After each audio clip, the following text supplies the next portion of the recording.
है। मेरे तो अगर मैं और आप उत्पत्ति की पुस्तक उसका 11वां अध्याय पर अगर मनन करते हैं तो यहाँ पर भाषा में गड़बड़ी है का विवरण है। मेरी तो नूह की वंशावली जो 10वें चैप्टर में जो है मैंने और आप में देखी, और नूह का परिवार बढ़ता चला गया। उसके बाद खुदावंद के कलाम में लिखा है कि वो शिनार देश जो पूरब की ओर है वहां पर चले गए और वहां पर जाकर बस गए। मरीदों, एक बड़ी मुख्य बात मेरे और आपके जीवन में परेशानी की है कि जब मैं और आप परेशानी में होते हैं, जब मैं और आप दिक्कतों में होते हैं, जब मैं और आप तकलीफों में होते हैं, तब मैं और आप परमेश्वर की नजदीकी में आ जाते हैं। बड़ा खुदा करते हैं, बड़ा ईश्वर करते हैं। लेकिन जैसे जैसे समय बीतता जाता है, जैसे जैसे मेरे और आपके जीवन नॉर्मल होते जाते हैं, मैं और आप खुदावंद को भूलते जाते हैं। तो ये मेरे और आपके जीवन की व्यक्तिगत कहानी है। ये मेरे और आपके पूर्वजों से लेकर और आज तक मेरे और आपके जीवन में चलती आती है कि जब मैं और आप परेशानी में हो, बीमार हो, तकलीफ में हो, बेरोजगार हो, जब मैं और आप असफल हो जाएं, जब मुझे और आपको परमेश्वर से कुछ चाहिए तो मेरे तो मैं और आप परमेश्वर की नजदीकी में आते हैं। या ताजा कोई जख्म अगर मेरे और आपके जीवन में हो और खुदावंद का अनुग्रह मैंने और आपने अनुभव किया हो तो काफी समय तक वो मुझे और आपको याद रहता है। जैसा खुदावंद के कलाम में लिखा है कि नूह उसके घराने को जो है काफी समय तक याद रहा होगा। जैसे जैसे पीढ़ियां बढ़ती चली गई वैसे वैसे वो बातें जो परमेश्वर ने नूह के मार्फत उसकी औलादों को सिखाई वो भूलते चले। मैं तो जब वो शिनार देश में आ गए तो खुदावंद के कलाम में 4 आयत में मेरे जो मुख्यतः मेरे और आपके जीवन के लिए आज समझने की आयत है, 4 आयत में उन लोगों ने क्या कहा है? उन्होंने कहा कि आओ हम मिलकर एक ऐसी मीनार बनाएं कि जो आकाश से बातें करती है। मेरी तो पहली और मुख्य बात मेरे और आपके जीवन में डिस्ट्रक्शन की, पहली और मुख्य बात जो मेरे और आपके जीवन में को नाश करने की, पहली और मुख्य बात जो मेरे और आपके जीवन को खत्म करने की वो ये है कि परमेश्वर को अहंकारी लोग बिल्कुल पसंद है। खुदावंद अहंकारियों के अहंकार को तोड़ने वाला परमेश्वर। तो उनके जीवन में जो स्टेटमेंट है वो क्या है कि वो एक ऐसी चोटी बनाना चाहते हैं जो परमेश्वर के पास तक पहुंच जाए, अर्थात जो परमेश्वर की प्रभुता को चैलेंज करे। तो उनके स्टेटमेंट ये है कि जो आकाश से बातें करती हो, मतलब इतनी ऊंची हो जाए। मेरी तो दूसरी बात क्या है वहां पर 4 आयत में, अगर 11वीं उत्पत्ति की पुस्तक 11वां अध्याय उसकी 4 आयत में अगर मैं और आप दूसरी बात देखेंगे तो वहां पर लिखा है कि हम क्या करें, उस चोटी के बनाने के द्वारा अपना नाम कर लें।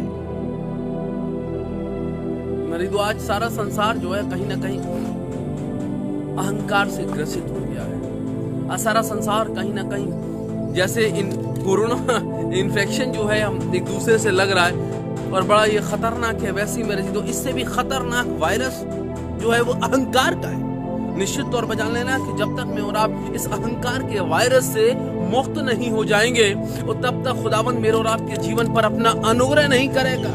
आज मेरे जी तो कोविड-19 से ग्रसित होने के बाद बहुत सारे देशों ने ये दावा भी किया कि वो उन्होंने इसका वैक्सीन बना लिया है, लेकिन वो पेटेंट कराना चाहा। अभी भी इतना कुछ हो गया, सारी दुनिया तबाही की ओर चली गई। सारी दुनिया जो है कहीं ना कहीं एक पल ऐसा लगने लगा कि सारी दुनिया नाश होने पर है। कहीं ना कहीं ऐसा लगने लगा कि सारा संसार जो है अब इस कोरोना बीमारी से ग्रसित हो जाएगा, अब ये सारा संसार खत्म हो जाएगा। अब कैसे होगा, क्या होगा, कौन मुझे और आपको बचाएगा? ये सारी बातें कहीं ना कहीं सारे देश के अंदर और तमाम संसार के अंदर फैल गई। बड़े बड़े देशों को मैंने और आपने घुटने पर आते हुए देखा, लेकिन अभी भी कहीं ना कहीं क्या है, मनुष्यों की बुद्धि के अंदर बात नहीं आ रही कि मरीदों मुझे और आपको परमेश्वर की सामर्थ को ललकारना नहीं है। खुदावंद ने मुझे और आपको जिस बात के लिए संसार में रखा है वो ये है कि मैं और आप इसकी रक्षा करें, इस सृष्टि की रक्षा करें, इस सृष्टि की देखभाल करें।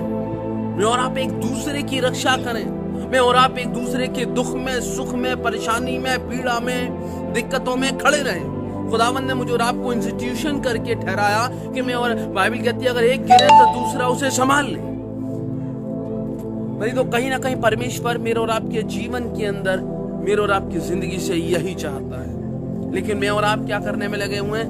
मेरा नाम हो जाए, मैं इसका एंटीडोज ढूंढ लूं, मैं इसकी वैक्सीन ढूंढ लूं और उसके बाद मेरा नाम हो जाए, मेरे को और पैसे मिल जाएं। अभी भी मनुष्य पैसे के पीछे भाग रहा है, अभी भी मनुष्य का अहंकार कम नहीं हुआ है, इसीलिए परमेश्वर का प्रकोप भी कम नहीं हुआ है। भाई तो आज मैं और आप कहीं ना कहीं किसी को जब दान भी देते हैं, डोनेशन देते हैं, कहीं अगर मैं और आप किसी को खाना भी दे रहे हैं तो उसे भी ऐसे फोटो खिंचा कर देते हैं जिससे मेरा और आपका अहंकार प्रदर्शित होता है। आज मेरा जी तो चाहे वो मंदिर हो, चाहे वो मस्जिद हो, चाहे वो गुरुद्वारा हो, चाहे वो और धार्मिक स्थल हो, चाहे वो सामाजिक स्थल हो, चाहे वो एनजीओज हो, चाहे वो समाज सेवी लोग हों, जितने भी संसार में लोग लगे हैं वो भलाइयां इसलिए कर रहे हैं कि उनका नाम हो जाए। वो चाहते हैं कि हमारा नाम हो जाए, लोग हमें जानने लगे कि हम कितना भलाई का काम कर रहे हैं।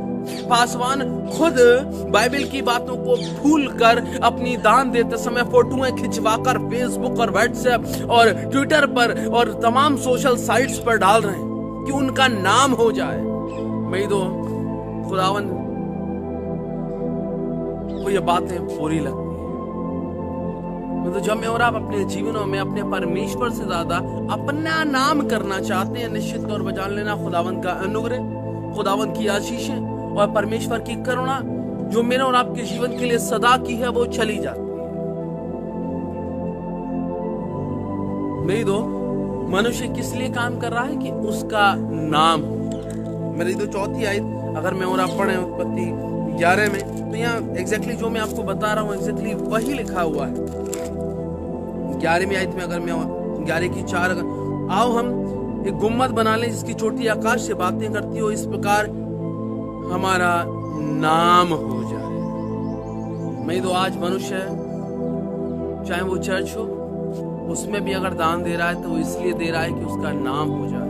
मैं तो वो जिस कुर्सी पर है उस कुर्सी में जो भी कुछ कर रहा है, आज चाहे वो पासवर्ड कमेटी हो, चाहे वो पासवान हो, चाहे वो बड़े बड़े धार्मिक गिने जाने वाले लोग और चाहे बड़े बड़े धर्म से जुड़े हुए लोग हैं, वो सब क्या कर रहे हैं, मेरा नाम हो जाए, मेरे टाइम में ये हुआ, मैंने ये कर दिया, अरे मेरे को लोग याद रखें, मैंने चर्च का रिनोवेशन करा दिया, मैंने एफडियां बनवा दी, मैंने ये कर दिया, मेरे टाइम में ऐसा हो गया। मेरा जीव आज कहीं ना कहीं परमेश्वर को ये बातें क्रोधित कर रही हैं, क्योंकि संसार में परमेश्वर चाहता है कि किसी मनुष्य की नहीं, अभी तू परमेश्वर की महिमा हो।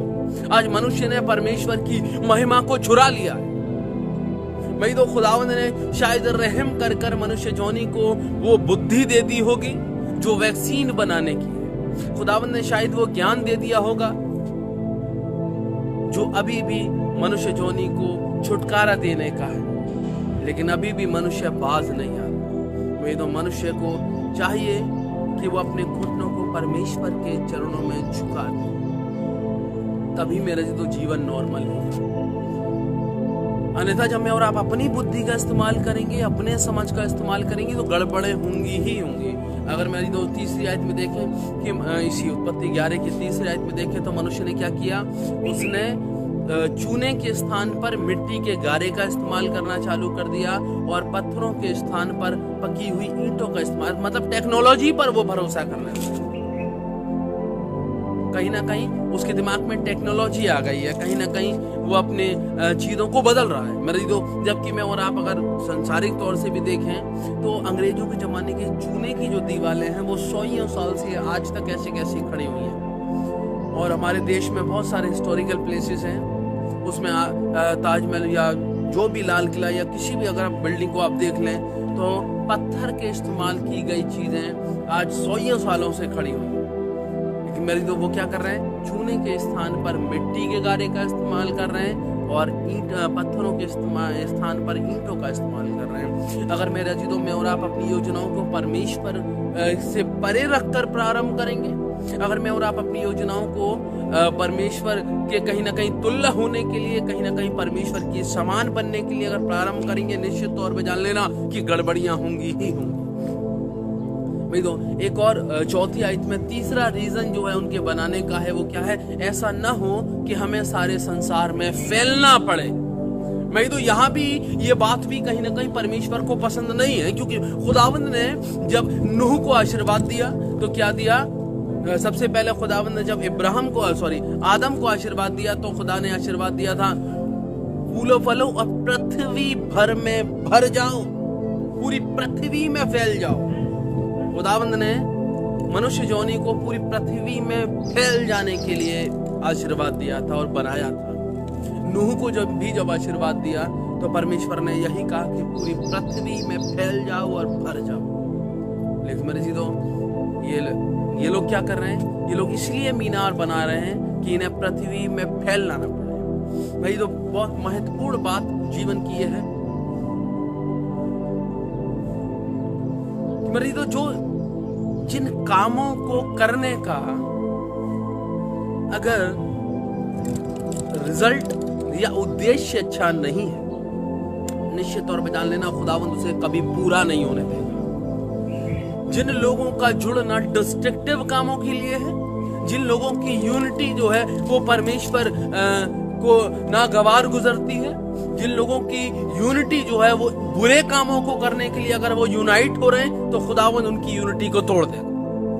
अगर मैं और आप अच्छे कामों को नहीं कर रहे हैं तो निश्चित तौर पर जान लेना कि मैं और आप आज कितने भी एक होने का दावा करें, कहीं ना कहीं परमेश्वर उन्हें तोड़ देगा।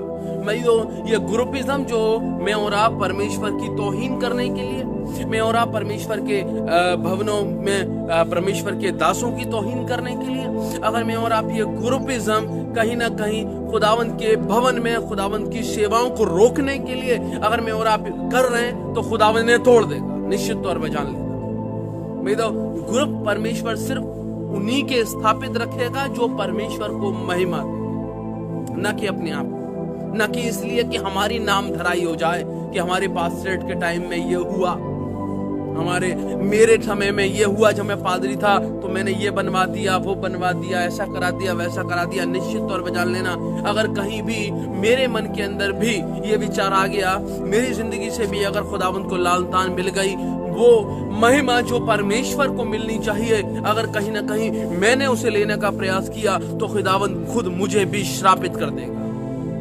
मेरे दो खुदावंद के कलाम में लिखा है जब परमेश्वर ने देखा कि ये क्या कर रहे हैं, ये अहंकारी होकर आकाश से बातें करने वाली चोटी बनाने की बात कर रहे हैं, जब इनका उद्देश्य जो है वो जो योजना इन्होंने प्रारंभ करी है वो गलत के लिए है कि मेरी आज्ञा पूरी ना हो कि ये पृथ्वी भर में ना फैले, एक ही स्थान पे रहे। जब परमेश्वर ने देखा कि ये इस काम को इसलिए कर रहे हैं कि इनका नाम हो जाए, निश्चित तौर पर जान लेना खुदावंद ने खुद, बाइबल बताती है आगे लिखा हुआ है उत्पत्ति 11 में कि परमेश्वर ने कहा आओ हम नीचे उतर कर इनकी भाषा में गड़बड़ी डाल दें। पिता पुत्र पवित्र आत्मा तीनों लग गई उस योजना को रोकने के लिए।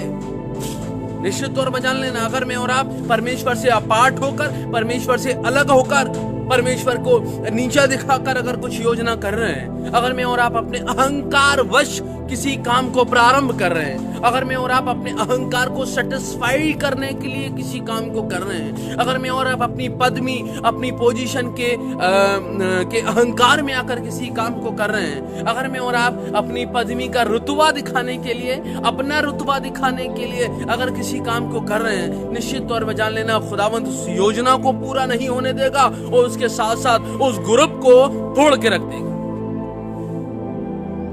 खुदावंद के कलाम में लिखा है परमेश्वर ने खुद पर्सनल इंटरेस्ट लिया है उस ग्रुप को तोड़ने के लिए। तो इसीलिए मुझे और आपको अगर सचमुच में चाहिए कि मेरा और आपका ग्रुप बना रहे, जो दोस्तों का है, कलीसियाई रूप से है, पासवानों का ग्रुप है या पड़ोसियों का ग्रुप है या किसी भी भले काम के लिए अगर मैं और आप ग्रुप बना रहे हैं तो खुदावंद से आशीष देगा, अन्यथा बड़ा मुश्किल है। निश्चित तौर पर जान लेना अगर मेरे और आपकी पदवी से खुदावंद को महिमा मिलेगी तो निश्चित तौर पर जान लेना खुदावंद मुझे और आपको आशीष देगा। अगर महिमा नहीं मिलेगी तो कहीं ना कहीं परमेश्वर मेरे और आपके जीवन के ऊपर अपना अनुग्रह हटा लेगा। मेरा खुदावंद चाहता है कि मैं और आप परमेश्वर के अनुग्रह में, उसकी सामर्थ में, उसकी करुणा में बने, तब खुदावंद मुझे और आपको बहुत ऐसी आशीष देगा। खुदावंद के कलाम में कितनी ऐसी योजनाएं हैं, बाइबल बताती है कि जो कुछ करो प्रभु यीशु के नाम से प्रारंभ करो। बाइबल बताती है जो योजनाएं मैंने तुम्हारे लिए बनाई है वो तुम्हारे लाभ ही की हैं, हानि की नहीं। अंत में मैं तुम्हारी आशा पूरी करूंगा। अगर मैं और आप परमेश्वर के हाथों में अपनी योजनाओं को देते हैं, अगर मैं और आप परमेश्वर के हाथों में अपनी जिंदगी को देते हैं, अगर मैं और आप परमेश्वर के हाथों में अपने प्लान्स को देते हैं, तो निश्चित तौर पर जान लेना खुदावंद उन्हें 100% पूरा करेगा। अगर वो योजना ऐसी हैं जो परमेश्वर को महिमा देने वाली है, अगर वो ये योजना ऐसी हैं जो निस्वार्थ हैं, मेरी तो निस्वार्थ सेवा यही है कि मेरा नाम ना हो। निस्वार्थ सेवा यही है कि वो मेरे किसी भी तरह से मेरे पर्सनल बेनिफिट के लिए न हो। सेवा यही है कि जिससे मुझे कुछ भी लाभ ना हो, 1% भी, चाहे वो व्यक्तिगत लाभ हो, चाहे वो फाइनेंशियल लाभ हो, चाहे वो नाम का लाभ हो। सच्ची सेवा यही है, उसका प्रतिफल पर बाइबल क्या कहती है कि तुम सावधान रहो, मत्ती 6 में, कि तुम धर्म के कामों को दिखाने के लिए, मनुष्य को दिखाने के लिए ना करना। तो क्योंकि मेरा और आपका परमेश्वर जो गुप्त में है, वो गुप्त की बातों को देखने वाला परमेश्वर है, और उन्हीं के हिसाब से मुझे और आपको आशीष देने वाला पिता है। कि जब तू दान करे तो क्या करना, तुरही कपटियों की नाई तुरही मत बजमाना। आज मेरा जी तो समस्या ये है कि जब मैं और आप दान कर रहे हैं, अगर मैं और आप इस लॉकडाउन के दौरान दूसरे के लिए कुछ कर रहे हैं, तो मैं और आप क्या कर रहे हैं? बाइबल स्पष्ट कह रही है, कपटियों की नाई तुरही बजा कर दान दे रहे हैं कि सबको मालूम पड़ जाए कि हाँ भाई मैंने क्या किया है, या मैं क्या कर रहा हूं, मैं कितना भला आदमी हूं, मेरा नाम हो जाए। मैं और आप आज चर्चिस को बढ़ाने और तरक्की करने की बात कर रहे हैं, तो कहीं ना कहीं क्या परेशानी है?